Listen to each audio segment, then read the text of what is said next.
pas régler tous les problèmes de ce, parce que ça te demande des analyses techniques, on est prêt à engager des calendriers de négociation.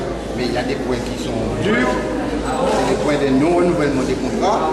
Nous, on veut que ce soit réglé parce qu'un certain nombre de personnes, le 31 mars, ont perdu leur travail, d'autres vont en perdre au 30 avril ou au 31 mai. Donc voilà la position intersyndicale. Nous attendons que notre partenaire, parce que c'est quand même un partenaire de la négociation, soit prêt aussi à nous recevoir de manière à ce qu'on puisse aborder ces points-là et trouver des solutions, parce qu'on cherche des solutions, ce n'est pas simplement à faire de l'obstruction.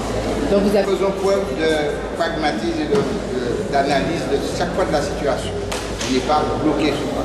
Il faut aussi qu'on prenne en compte ce que nous faisons. Nous disons aujourd'hui, c'est pas de gaieté de cœur qu'on a fait ça. Nous, on aurait préféré qu'on ne soit pas dans la grève. Hein. Le préavis doit permettre la négociation avant d'arriver à la grève.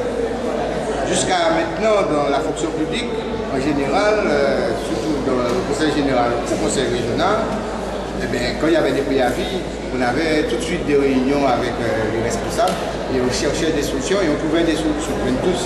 Même si tout n'était pas obtenu, mais on trouvait des solutions.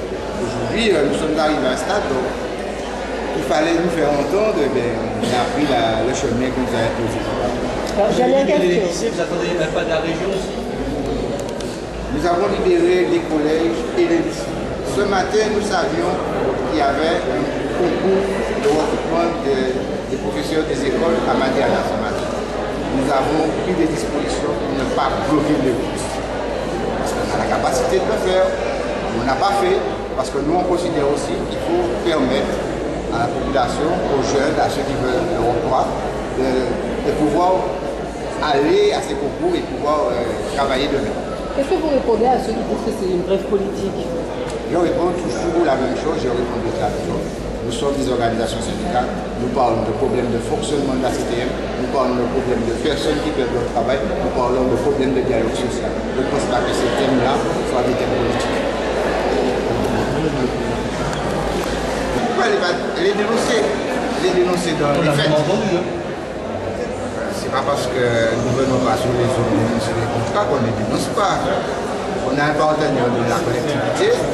Alors, qu'est-ce que vous voulez qu'on fasse? On constate que les députés recrutent des gens sur des contrats. Je crois qu'il y a une catégorie C. Hein, parce qu'il faut qu'on soit clair aussi, parce qu'il y a un certain nombre de choses qui circulent. Des catégories C, ils recrutent. La fonction publique aujourd'hui peut recruter des catégories C sans concours, sans examen. Maintenant, la solution est de recruter des gens stagiaires sur des postes. Là, ils ont recruté sur des postes de 3 mois. Je vous ai dit que toutes les édilités, elles fonctionnent comme ça.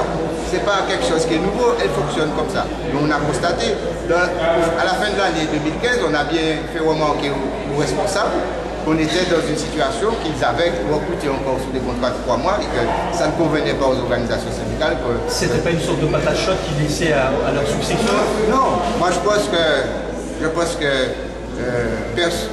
ceux qui étaient en poste à l'époque pensaient qu'ils auraient poursuivi leur mandat à l'intérieur de la CTM. Et je pense que pour eux c'était une situation qu'ils voyaient et qu'ils allaient résoudre dans la suite. Après, maintenant la situation est différente. Ce n'est pas parce que quelqu'un a pris une situation antérieure qu'il faut qu'on s'en débarrasse. Si on donne un héritage à quelqu'un, il va aller chez le notaire pour prendre l'héritage. Hein. Il ne va pas la laisser, sauf si c'est des dettes. D'accord. Pour le moment, nous attendons ce qui se passe au juge. Si les solutions ne viennent pas, ben on verra. Et on décidera en intersyndical de ce qu'on fera. Voilà, c'était ma question. Qu'est-ce que si les négociations ne se font pas, si votre partenaire justement ne joue pas les jeux, malgré le déblocage des établissements, vous allez faire quoi? Quelle sera votre marge de l'action? Nous allons faire constater que la négociation n'est pas engagée toujours, mais je pense que nous avons... Écoutez, nous faisons preuve de bonne volonté. Si nous voulons remettre en place des systèmes sur la grève, on est encore en capacité de le faire. Je crois qu'il faut qu'on sache ça. Ce n'est pas une menace, hein. Je dis qu'il faut qu'on arrête de jouer sur cette situation. Nous, on veut qu'on arrive à la table de négociation. Mais je crois que si vraiment le partenaire ne veut pas négocier avec les organisations syndicales, c'est qu'il y a un véritable problème de fond. Et après, on on cherchera des solutions intermédiaires nécessaires pour qu'il y ait une négociation. Toro et l'ex-conseil général sont encore au travail. Oui, ne sont entravés aujourd'hui que les bâtiments administratifs, à l'heure où je parle. Maintenant, suivant l'évolution des choses, nous prendrons des dispositions nécessaires dans un sens ou dans un autre. Donc vous êtes dans l'attente d'une négociation d'une proposition claire d'aller à une table de négociation. pour mettre tout, carte sur table, analyser la situation, pourquoi ces postes non renouvelés. Alors que nous savons que ce sont des besoins d'emploi public nécessaires à une qualité de service à la population. Donc nous sommes prêts à aller jusqu'au bout de la réflexion avec les élus de la collectivité. Alors aujourd'hui, ça nous entraîne déjà. Aujourd'hui, on nous a présenté un dossier où il y avait 262 CDD. Sur les 262, il y a déjà 80 qui ont reçu des lettres de non-renouvellement de contrat. Il en reste 62 et il y en a certainement d'autres qui vont venir parce qu'il y a aujourd'hui 460 contrats aujourd'hui dans la collectivité sur des postes à longue durée. C'est combien de temps que certaines personnes étaient en CDD? Certaines personnes sont en CDD depuis 2, 3 ans, 4 ans. Ça dépend des situations des établissements. C'est pas légal sur certains établissements.